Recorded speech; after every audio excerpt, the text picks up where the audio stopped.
தோழர்களுக்கு வணக்கம். நான் உங்கள் அம்பேத்கரின் மாணவன். நாகப்பட்டினத்தின் சுற்றுப்பயணத்தின் போது மக்களிடையே பேசிய திரு விஜய் அவர்கள் ஈழத்தமிழர்களுக்கு ஆதரவான ஒரு நிலையை எடுத்திருக்காரு. அப்படி என்ன அவர் பேசியிருக்காருன்னா, ஈழத்தமிழர்களும் நம் சொந்தங்கள் தானே, ஈழத்தமிழர்களுக்கு நம்ம ஆதரவா நிக்கிறோம். அவங்க இங்க இருந்தாலும் சரி, இலங்கையில இருந்தாலும் சரி, எங்க இருந்தாலும் சரி, அவங்களுக்கு நாம எப்பவுமே ஆதரவா தான் இருப்போம் அப்படின்னு பேசியிருக்கிறாரு.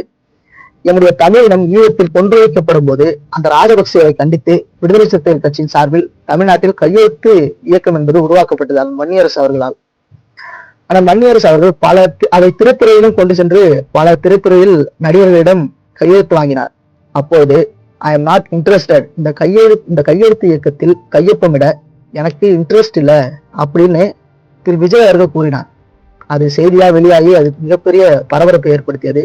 அன்றைக்கு ஈழத்தமிழர்கள் கொன்று வைக்கப்பட்ட போது ஐ எம் நாட் இன்ட்ரெஸ்டட் அப்படின்னு சொன்ன விஜய் இன்னைக்கு தன்னுடைய சொந்த அரசியல் லாபத்திற்காக, முழுக்க முழுக்க தன்னுடைய சொந்த லாபத்திற்காக ஈழத்தமிழர்களை வைத்து அரசியல் செய்கிறார். திரைத்துறையில் சாதி ஒழிப்பை முன்னிறுத்தி நடித்த திரு விஜய் அவர்கள், அதாவது தீப்பந்தம் எடுத்து தீண்டாமை கொடுத்து இதுதான் என் கருத்து அப்படின்னு பாடலுக்கு நடனமாடி எல்லாம் சாதி ஒழிப்பை முன்னிறுத்திய திரு விஜய் அவர்கள் இன்று அரசியலுக்காக கூட தலித் மக்கள் மீது நிகழ்த்தப்படும் வன்கொடுமைகளையும் ஆணவப்படுகளையும் எதிர்த்து கண்டன குரல் கூட எழுப்ப தயங்குகிறார். இது யாருக்கு ஆதரவான போக்கு? சாதியவாதிகளுக்கு ஆதரவான போக்கு. அப்போது தாவேகா என்ற ஒரு கட்சியும் உங்களுக்கு சாதி கட்சியாகத்தான் தெரிகிறது.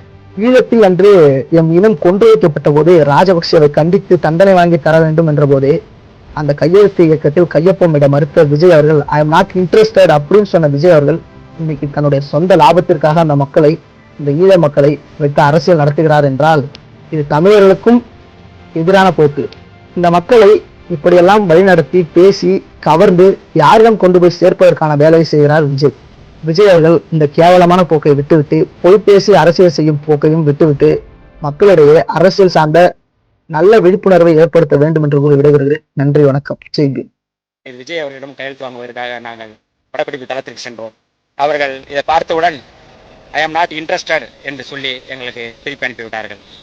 உடனடியாக அவருடைய தந்தையார் எஸ் ஏ சந்திரசேகரனிடம் நாங்கள் தொலைபேசி பண்ணி இனப்படுகொலை குற்றவாளி ராஜபக்சேவை தண்டிப்பதற்கான ஒரு கையொப்பம் என்று நாங்கள் பேசினோம்.